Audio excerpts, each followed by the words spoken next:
Welcome back, everybody, from the crazy snow ice week that we had last week.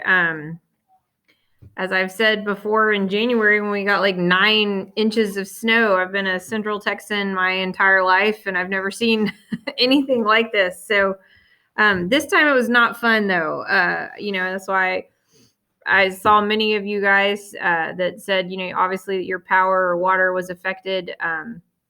And obviously internet as well was affected by the um, snowmageddon or whatever you want to call it. And I'm so sorry. It was a mess. My family was impacted as well.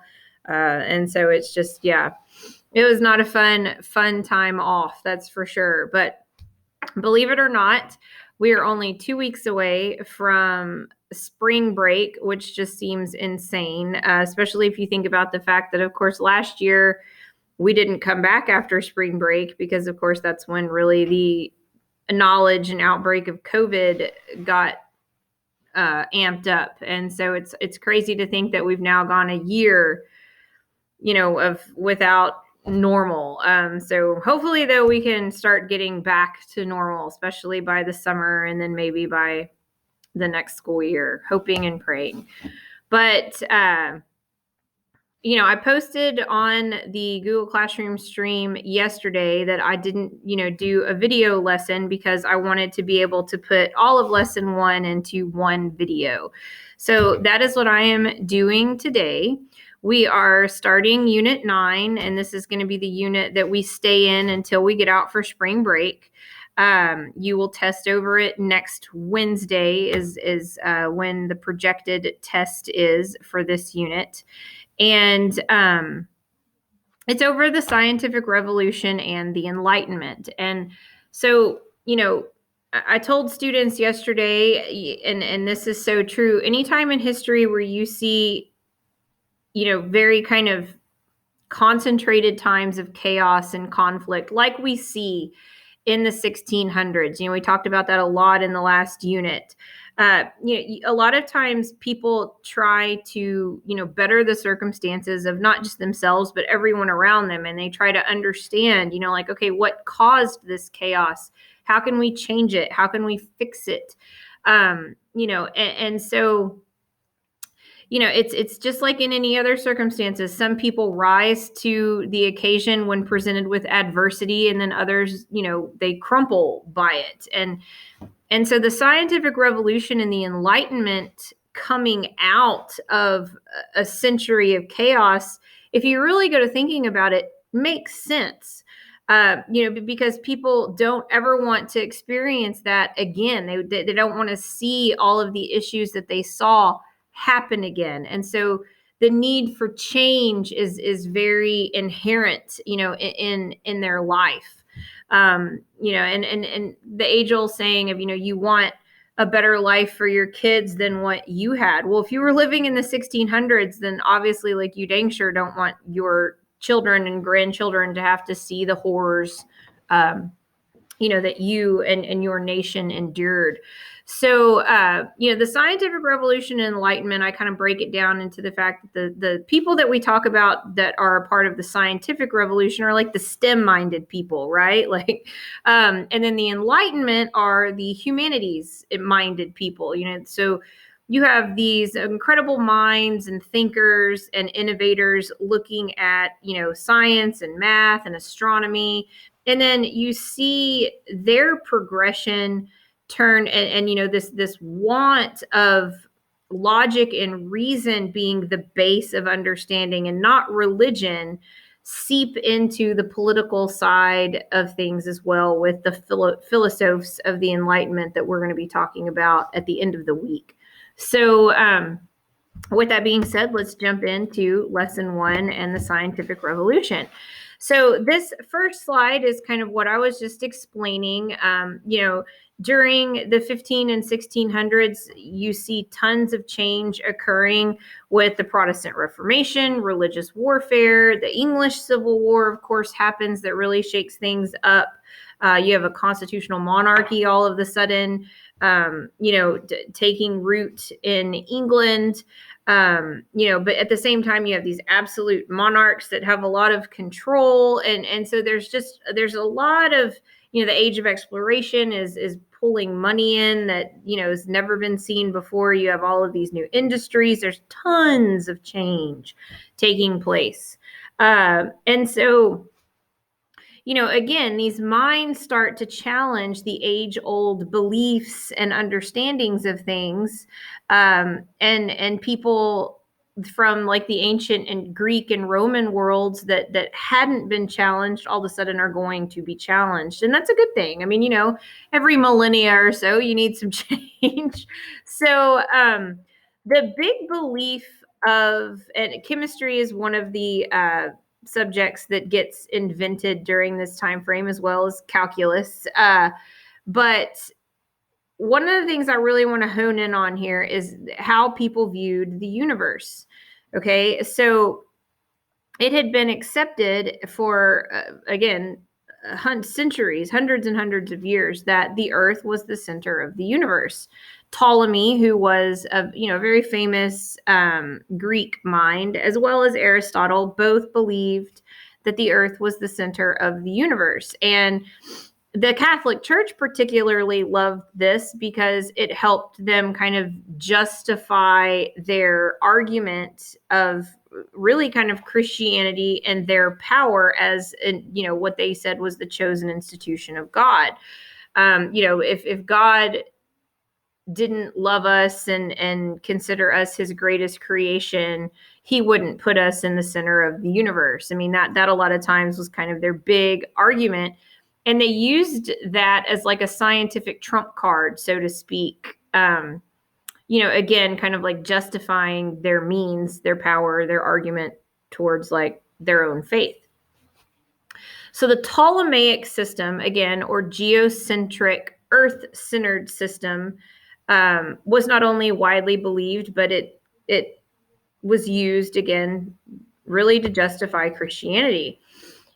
So when Copernicus in the 1540s publishes his book saying, I don't think this is right, we are heliocentric or sun-centered, the church, of course, does not like this. And this is the 1540s. You have to remember Martin Luther nails those theses up on the door in 1517. And so, we are kind of right in the thick of Protestantism taking root in Europe.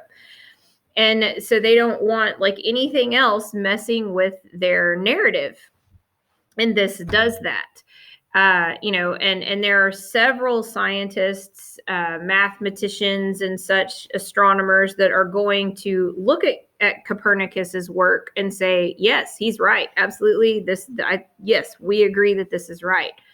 Now, as far as it being mathematically proven, that doesn't happen until Johann Kepler. But Copernicus becomes, more and more widely believed, after he publishes his work. One of the people that actually believes in Copernicus's theory that we are heliocentric is Galileo. Galileo is one of the more famous scientists that came out of the scientific revolution. He is an Italian Catholic, and but he's also an intellectual man. He's very much known, I think, the most probably not just for his run-in with the Catholic Church, but for the perfection of the telescope. If any of you really enjoy like stargazing and truly like astronomy and looking out of all of that, well, if you have a telescope in your room or something like that, you can thank Galileo for that awesome tool. But, and he discovered many of things by looking through his telescope. But again, the thing that got him in hot water with the Catholic Church was that he backed up Copernicus and said, yeah, he's right.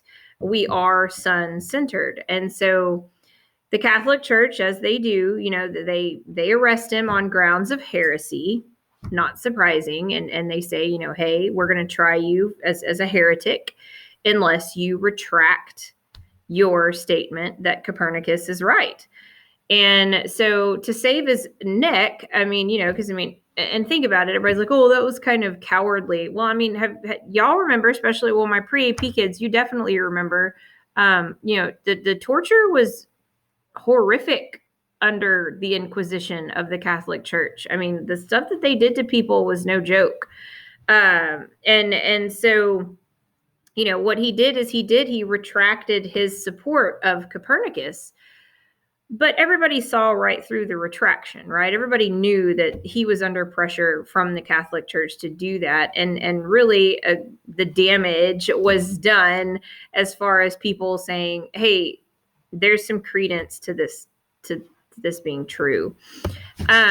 This is just a quick video. Once you get to the part about Edison, you can stop it. That's what I did in class. They start talking about Edison, and obviously he's way far in the future, but it's just a quick, like 2-3 minutes. Okay, so one of the other brilliant minds to come out of the scientific revolution is Sir Isaac Newton.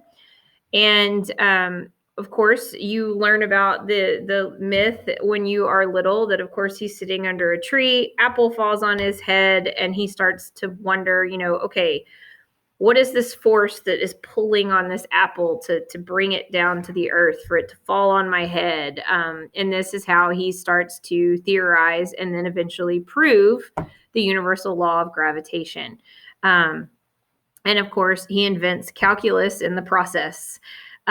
He is one of those people that you can't help but just really be in awe of as far as his mind goes. I mean, how do you in the 1640s do something like this? I mean, it's just mind boggling to my little finite brain. I just can't imagine having that kind of abilities, especially mathematically. I mean, I'm a history teacher for a reason, but so like I was telling students in class, we kind of tend to take the understanding of gravity for granted, right? Like, we know why we don't float away gravity. But think about how it even affects your everyday life. I mean, like I've been telling students, you can't operate your phone without a satellite signal. Like, many of us wouldn't be able to watch TV without a satellite signal.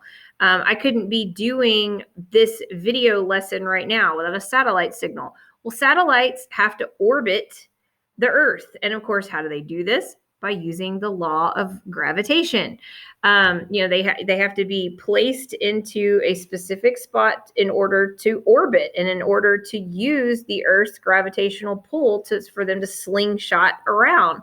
And a man in the 1640s is the one that figured that out. And I mean, so it's just really kind of incredible what these men accomplished in their time frames. It's always amazing to look back at history and see the accomplishments of people that really just created, or figured out just basic things.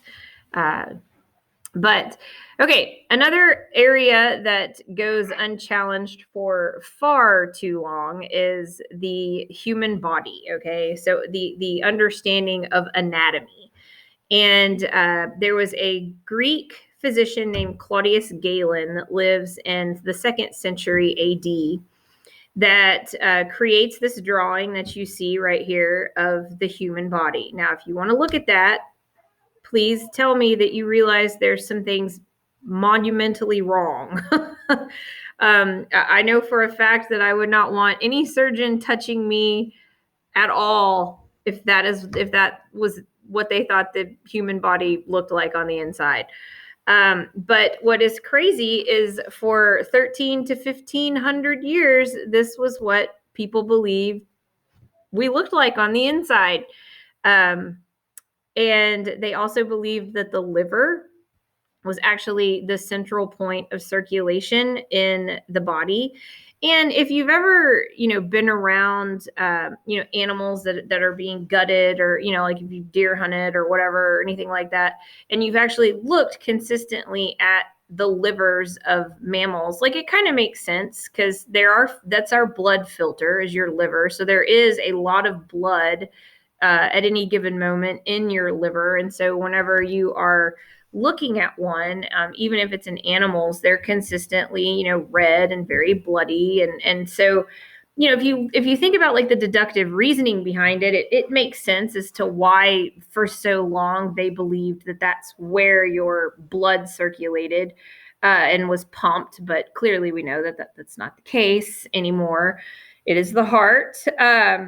We have more than one lung. We have more than one kidney. Like we have a stomach. If you notice, our stomach is totally absent. So it's just kind of crazy to think that, again, for like over a millennia, this is what people believed we looked like on the inside. So how does it change, right? How does Galen, who challenges him? How does he become corrected? Well, it's thanks to Andreas Vesalius. He is actually a Flemish dwarf who comes from a highly wealthy family. And I tell you that about him because had he not really come from a wealthy family, then, the opportunities that he has to go to medical school in Paris would have never presented themselves or, presented itself to him. And because of his stature, he was, oftentimes kind of socially outcast, and he didn't have a lot of buddies and friends because, he was kind of deemed different, again, due to his condition. So, but he is a highly, highly dedicated medical student, and he wants to figure out the actual anatomy of the human body. He knows Galen is wrong. Like, he's like, this can't be right. I mean, like, come on. He based it off of animals, not people. We really need to like look at a person to figure out what the truth is. Well, the problem with that is, of course, like dissecting human bodies, not okay. Okay. Not okay at all. I mean, even back in Galen's time in Greece, really prior to the widespread belief in Christianity, it still wasn't accepted, even amongst pagans. Like, you didn't desecrate somebody's body, period, end of story. You didn't mess with it.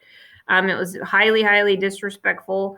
And then also, if you were caught doing it, like, you must be possessed or, demonic, Satan worshiping person.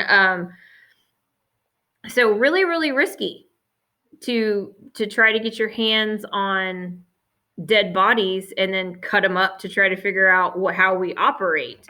It was illegal even in France, to try to body snatch and to steal bodies and stuff like that. But he did it. Vesalius is, he goes around Paris at night and he specifically targets a lot of times criminals because, of course, no one's really going to miss their body. No one's really going to look for them. Very low profile deaths.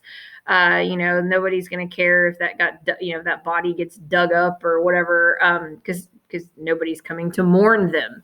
So, but he would go and find, these bodies and bring them back to his apartment in Paris and cut them up and figure them out.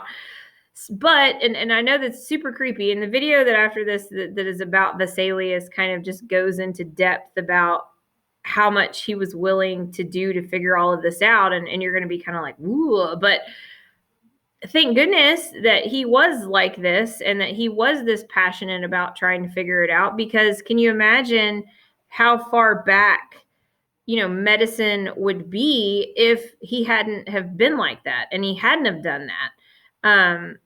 Sometimes it takes almost madness because you are so passionate about something to really push the boundaries and change the accepted belief, of a subject or in this case, of course, of the human body.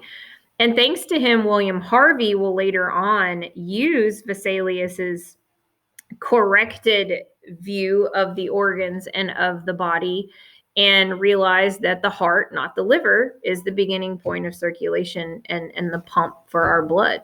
So, again, pretty massive in terms of not just surgery, but just medicine in general. So this is the video. It's about 9 minutes or so. So again, I challenge you please to watch it. There is a part where they're actually like looking at a cadaver. You don't see like any like you don't see any like private parts on the cadaver or anything, but they are looking at a cadaver and of a human and actually like looking at the placement of kidneys and stuff. So just kind of forewarning you. All right. So moving on to Blaise Pascal and Robert Boyle. Pascal's law is incredibly important because, hello, we use syringes for vaccines.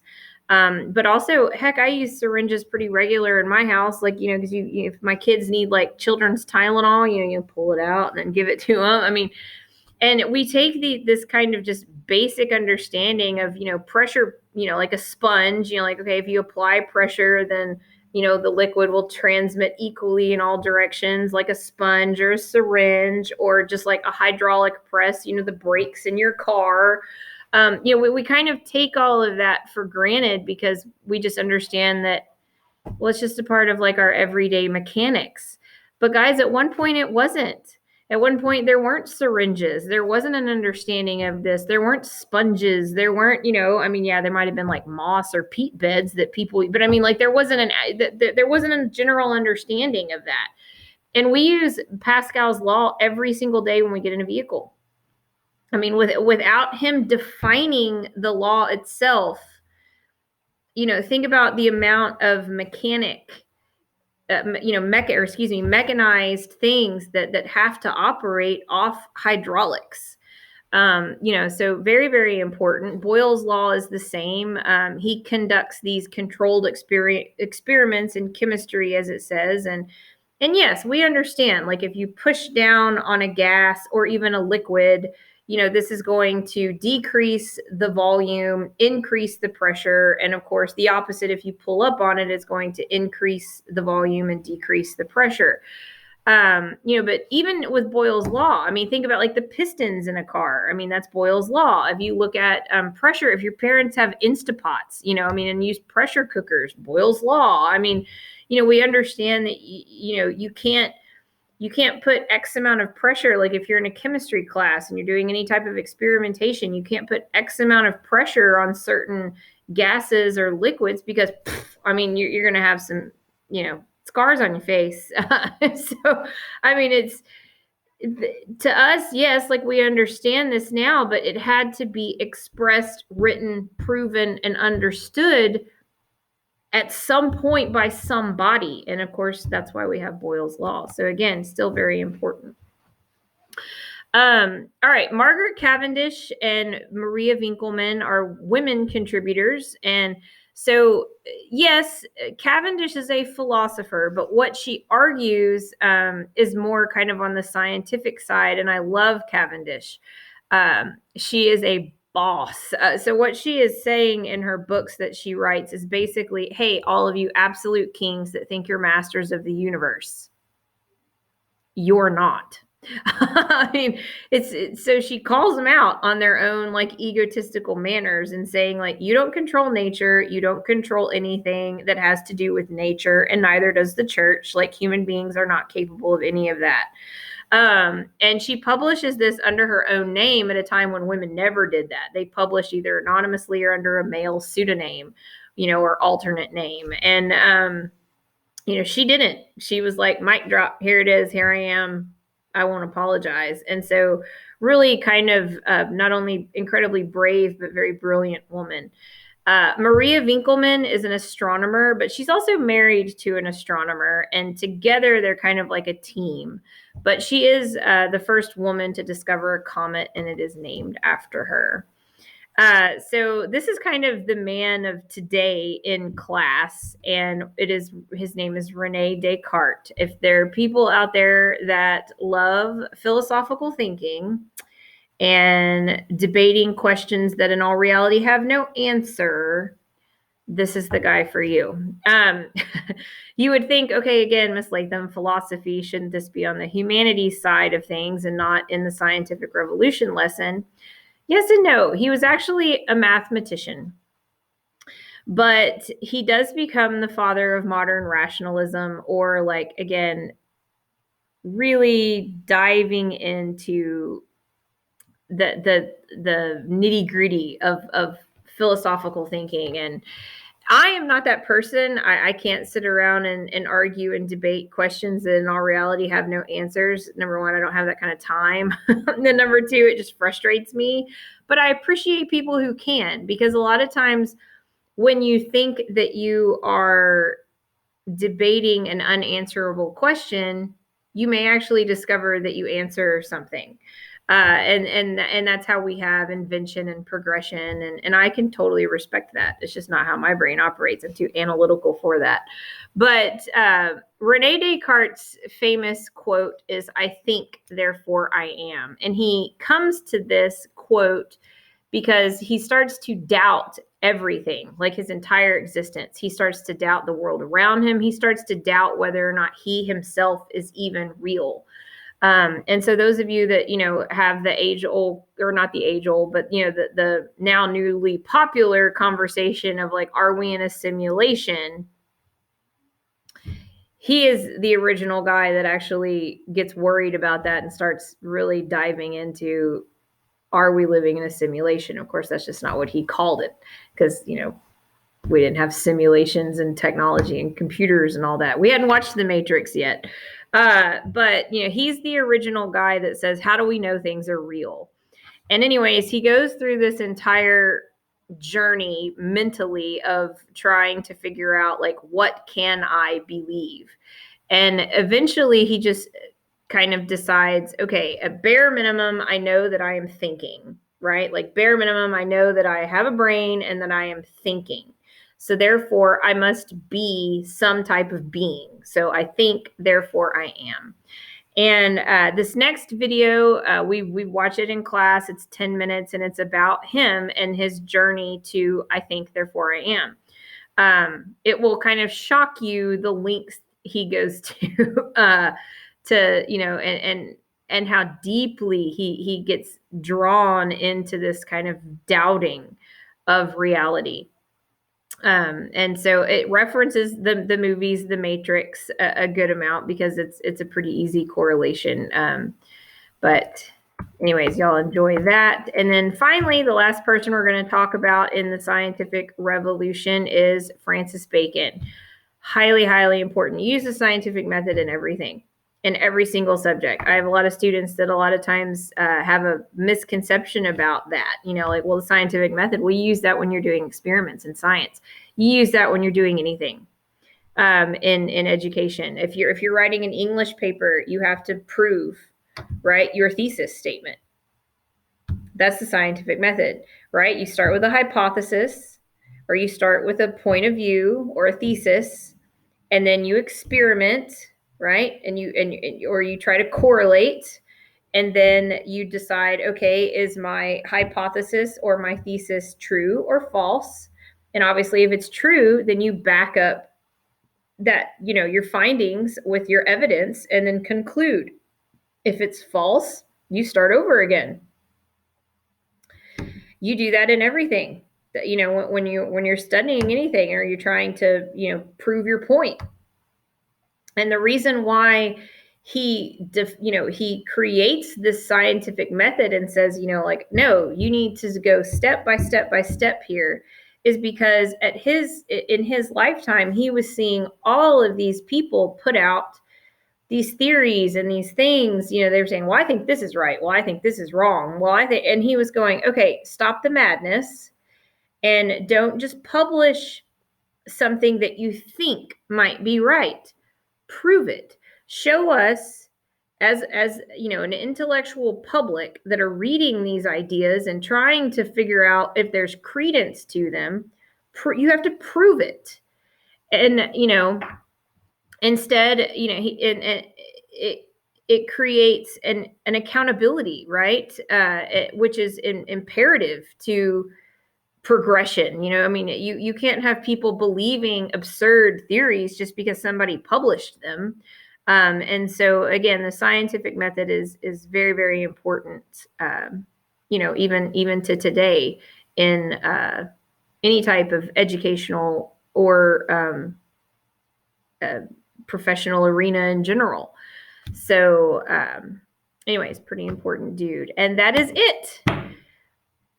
So we are going to do an activity tomorrow in class. You will have it posted online. So just understand that it's not a video lesson tomorrow. It's an actual activity that you're going to be responsible for, that is breaking down primary sources of these scientists and mathematicians and such. So you'll get to read their actual words and kind of figure out, all right, that's kind of cool. And tell me what you think they're saying. So anyways, I will not see you guys until Thursday again. And until then, y'all have a good one. Let's see what we get. 30 minutes. Perfect. Bye, guys.